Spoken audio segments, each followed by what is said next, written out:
You ever hear a story so wild, you wouldn't believe it if there weren't witnesses and cameras? Well, this one involves fake cops, a brave grandma, and a hero brother you won't forget.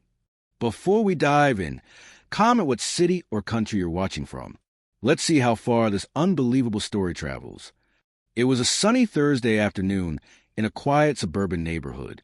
Birds chirped lazily in the trees, sprinklers hummed in perfect rhythm, and the faint scent of freshly mowed lawns floated through the air. Grandma Eleanor was sitting on her porch, rocking gently in her chair, a cup of steaming tea balanced carefully in her hands. Her grandson, Tyler, was painting the fence along the side yard, humming to himself as the brush streaked white over wood. Meanwhile, his older brother, Jason, was inside, fixing a loose light fixture. Everything felt normal, almost serene. But serenity doesn't last long in stories like these. From the corner of the driveway, a car slowly rolled to a stop. Two men in dark uniforms stepped out, badges glinting in the sun. At first glance, they looked like law enforcement, or so the neighborhood thought. But there was something off. Their movements were stiff, almost staged, and their eyes darted nervously as they approached. "Good afternoon, ma'am," one of them said in a tone that was trying too hard to sound official. "We're here regarding a complaint filed against you and your family. You need to come with us." Grandma Eleanor squinted, her tea trembling in her hands. "Excuse me? I haven't done anything wrong. Who are you?" The man's smile faltered. "We're HOA enforcement officers. Just come with us." Tyler froze mid-stroke on the fence. Something felt wrong. "Mom, Dad, call the police?" he whispered under his breath. But there was no time for hesitation. The smaller of the two men lunged toward Grandma Eleanor's chair, reaching for her arm.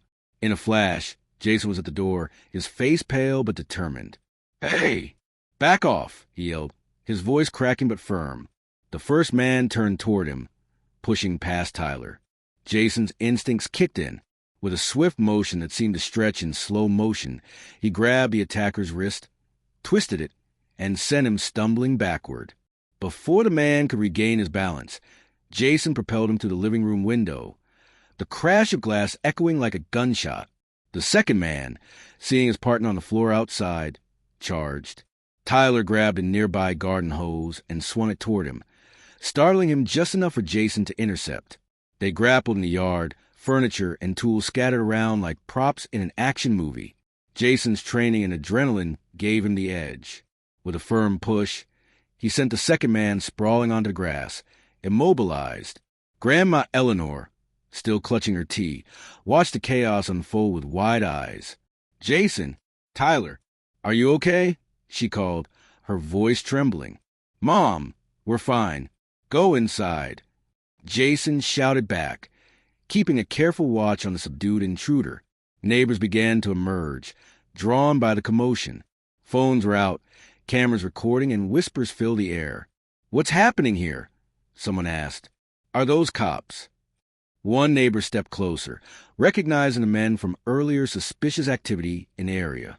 "Those aren't real cops. They've been scaring people all over the neighborhood."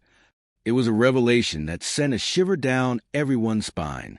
The so-called HOA officers were imposters, exploiting fear to intimidate residents. Jason and Tyler, adrenaline still coursing through their veins, helped Grandma Eleanor inside. She wrapped herself in a blanket, her hands shaking but her eyes fierce. "I never thought I'd see a day like this," she whispered. "Thank God you boys were here." The authorities arrived shortly after, called by the neighbors. Statements were taken, evidence gathered, and the fake officers were escorted away in real police cars. The neighborhood buzzed with relief and awe. In the quiet aftermath, Tyler cleaned up the scattered paint and garden tools while Jason patched up the broken window. Grandma Eleanor brewed a fresh cup of tea, placing it carefully in front of them. "You know," she said softly, her voice tinged with both pride and amusement, "I've faced plenty of challenges in my 78 years, but this was something else. You boys saved me." Jason shook his head with a small smile. "You'd have done the same for us, Grandma, but I'm just glad it's over." Tyler nodded, still a little shaky, but beaming with pride. "Yeah, never a dull moment in this neighborhood." As the sun set, Casting golden light across the street, the family sat together on the porch. The broken window reflected the fading light, a silent reminder of how quickly chaos can enter everyday life and how courage can rise just as fast. And that's the unbelievable story of how Grandma Eleanor faced fake HOA cops, only to be saved by her courageous grandsons. Heroism doesn't always wear a cape. It sometimes comes with paint-stained clothes and quick thinking. If you enjoyed this story, hit the like button, subscribe, and turn on notifications for more true life stories that feel like movies.